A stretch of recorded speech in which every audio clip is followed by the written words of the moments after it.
योगी राज में अवैध मदरसों पर चला हंटर। यूपी के 2 मदरसों की मान्यता की गई रद्द। मौलाना शमशुल हुदा से मदरसों का था संबंध।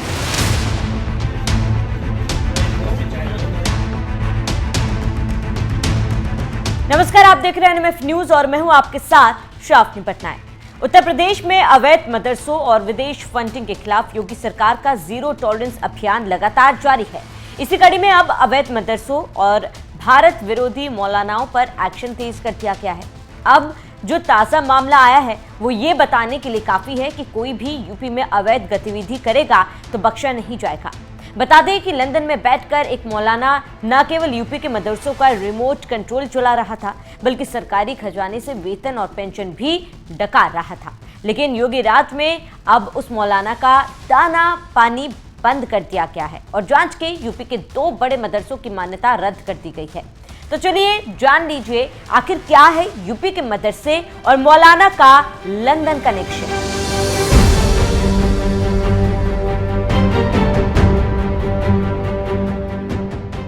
उत्तर प्रदेश के आजमगढ़ और संत कबीर नगर में लंबे वक्त से बड़े पैमाने पर मदरसों के जरिए बड़ा खेल किया जा रहा था। जैसे ये खबर सरकार तक पहुंची, एक्शन शुरू कर दिया गया। आरोप है कि मौलाना शमशुल हुदा, जो साल 2007 में भारत छोड़कर ब्रिटेन चला गया था और 2013 में वहां की नागरिकता ले ली, वह साल 2017 तक उत्तर प्रदेश सरकार से सहायक अध्यापक के तौर पर वेतन लेता रहा। इतना ही नहीं, ब्रिटिश नागरिक बनने के बावजूद वो पेंशन की सुविधाएं यूपी से उठा रहा था। ऐसे में योगी सरकार ने जांच कराई और रिपोर्ट आने के बाद 2 मदरसों की मान्यता तत्काल प्रभाव से रद्द कर दिया गया। ये मदरसा है संत कबीर नगर का मदरसा कलियातुल बनातीर रजबिया, आजमगढ़ का मदरसा दारुल उलूम अहले सुन्नत। मुख्यमंत्री योगी आदित्यनाथ के आदेश पर यूपी एटीएस और ईडी ने कमान संभाली और इस पूरे नेक्सस की तह तक जा पहुंची। जांच में सामने आया कि इन मदरसों के जरिए करोड़ों की संदिग्ध फंडिंग और मनी लॉन्ड्रिंग की जा रही थी। मौलाना को इन मदरसों से सैलरी मिलती थी। मौलाना शमशुल हुदा विदेश में बैठकर मौज काट रहा था। कौन है मौलाना शमशुल हुदा खान? उत्तर प्रदेश के आजमगढ़ का रहने वाला है। 1984 में आजमगढ़ के मदरसा दारुल उलूम अहले सुन्नत में सहायक अध्यापक के तौर पर नियुक्त हुआ था। साल 2007 के आसपास भारत छोड़कर ब्रिटेन चला गया और 2013 को उसने ब्रिटेन की नागरिकता ले ली। लंदन में रह रहा है और वहां से अपना नेटवर्क बड़े पैमाने पर चला रहा है। मौलाना ने फर्जी तरीके से कागज तैयार कर वीआरएस लिया, सरकार से पेंशन की सुविधा ली, उसके खिलाफ मनी लॉन्ड्रिंग का मामला दर्ज किया है। जांच में सामने आया है कि मौलाना के खातों में विदेशों से संदिग्ध फंडिंग हुई। एटीएस के अनुसार करीब 35 करोड़ रुपए की संपत्ति और करोड़ों का कैश जमा किया है।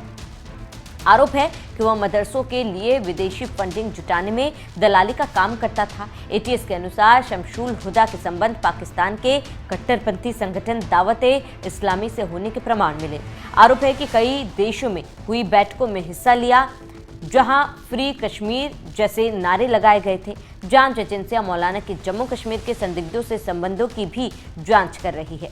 कई मामलों में एफआईआर और लुकआउट नोटिस, उसके खिलाफ धोखाधड़ी, विदेशी मुद्रा अधिनियम और अन्य धाराओं में एफआईआर दर्ज है। संत कबीर नगर और आजमगढ़ के मदरसों का बिना अनुमति के अवैध निर्माण कराया गया और देश के अलग अलग हिस्सों से छात्र छात्राओं को लेकर रखा गया था। वहीं अब मदरसा बंद होने से वहां पढ़ रहे छात्र छात्राओं की शिक्षा का ख्याल सरकार ने रखा है और उनकी पढ़ाई के लिए आगे की प्लान तैयार किया गया। यानी उसको मौलवी बनाना चाहते हैं, कटगुल्लापन की ओर केस को ले जाना चाहते हैं, ये नहीं कर सकता। यानी उसको मौलवी बनाना चाहते हैं, कटगुल्लापन की ओर केस को ले जाना चाहते हैं, ये नहीं कर सकता। सीएम योगी का भी सीधा कहना है कि देश को कठमुल्लापन की तरफ नहीं ले जाना है।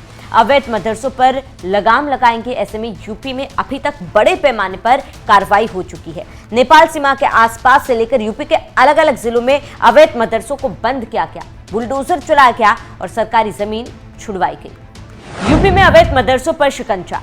2024-25 की एसआईटी की रिपोर्ट के बाद यूपी लगभग 13,000 अवैध मदरसों को बंद करने की सिफारिश की गई। नेपाल सीमा से सटे इलाकों में अवैध मदरसों पर बड़ी कार्रवाई की गई। नेपाल सीमा के पास अवैध मदरसों पर बड़ा अभियान चलाया गया, जिसमें 350 से अधिक अवैध धार्मिक ढांचे, मदरसे, मस्जिदें, मज़ारों पर कार्रवाई की गई। श्रावस्ती में सबसे ज्यादा 104 अवैध मदरसों को नोटिस देकर सील किया गया। 41 मदरसे बंद किए गए। बलरामपुर में लगभग 30 मदरसे ध्वस्त किए गए और 20 मदरसों को बंद किया गया।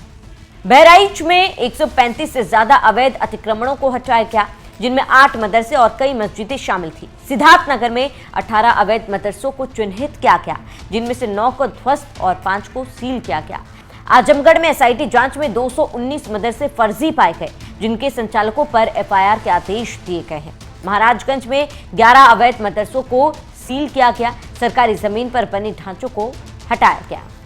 अब जब लगातार अवैध मदरसों पर कार्रवाई हुई तो सवाल उठता है कि इसके पीछे का मुख्य कारण क्या रहा, कैसे ये मदरसे या धार्मिक ढांचे अवैध हो गए। तो चलिए ये भी जान लीजिए। एसआईटी की जांच में पाया गया कि कई मदरसों को खाड़ी देशों से करोड़ों रुपए की फंडिंग मिल रही थी, जिसका हिसाब नहीं मिला। कई मदरसे ग्राम समाज, तालाब या सरकारी जमीन पर अवैध रूप से बनाए गए थे। सर्वे के दौरान प्रदेश में कई हजार मदरसे गैर मान्यता प्राप्त पाए गए थे। सीमावर्ती इलाकों में मदरसों की बढ़ती संख्या को राष्ट्रीय सुरक्षा के लिहाज से खतरा माना गया, जिसके बाद इन मदरसों को अवैध करार दिया गया और कार्रवाई की गई। योगी सरकार ने बकायदा सर्वे कराकर पूरी जानकारी इकट्ठा की और तब शमशुल हुदा जैसे मौलानाओं का काला चिट्ठा निकाला गया और कार्रवाई की गई है। इस मौलाना पर लुकआउट नोटिस जारी है, तो हो सकता है कि बहुत जल्द इसे भारत लाकर इससे पूरा हिसाब लिया जाएगा। फिलहाल अभी आजमगढ़ और संत कबीर नगर में मदरसों की मान्यता रद्द की गई। साथ ही योगी सरकार की इस कार्रवाई ने एक कड़ा संदेश दे दिया है कि सरकारी पैसा और मान्यता केवल शिक्षा के लिए ही नहीं, किसी गुप्त एजेंडे के लिए नहीं, विदेशी धरती पर बैठकर यूपी की व्यवस्था में सेंध लगाने वालों के दिन अब गिनती के बचे हैं और बच्चों को कठमुल्लापन की तरफ ढकेलने वालों की अब खैर नहीं है। योगी सरकार ने जिस तरह से अवैध मदरसों पर कार्रवाई की, उस पर आपकी क्या राय है, हमें कमेंट कर जरूर बताएं। और सीएम योगी का मदरसा शिक्षा पर एक बयान भी सुनते जाइए। हम तो परंपरागत मुल्ला और मौलवी बनाने की बजाय हम वैज्ञानिक बनाना चाहते हैं। एपीजे अब्दुल कलाम बने थे तो वैज्ञानिक बने। स्कूलों में फ्री एजुकेशन की व्यवस्था की जा रही है, आधुनिकीकरण किया जा रहा है। ये डबल इंजन की सरकार पैसा उपलब्ध करवा रही है, लेकिन कठमुल्लापन की संस्कृति नहीं चलेगी। तो सरकार का पहले दिन का संकल्प है, हम हर बच्चे के साथ वो ईश्वर की सर्वश्रेष्ठ कृति है, कोई भेदभाव नहीं, उत्तम शिक्षा मिले, अच्छी शिक्षा मिले, आधुनिक शिक्षा मिले, बिना भेदभाव के मिले। सरकार इस दिशा में कदम बढ़ा रही है, हर प्रकार की सुविधा से आच्छादित करेंगे। लेकिन हमें केवल मुल्ला और मौलवी जिसको केवल मजहबी शिक्षा लेनी है वे वहां तक जाएं, लेकिन अच्छा साहित्यकार, अच्छा वैज्ञानिक, अच्छा गणितज्ञ, अच्छा चिकित्सक, अच्छा इंजीनियर बनने के लिए आधुनिक शिक्षा भी लेनी पड़ेगी। और यह हर व्यक्ति ले सके, इसके लिए सरकार आगे बढ़ा रही है।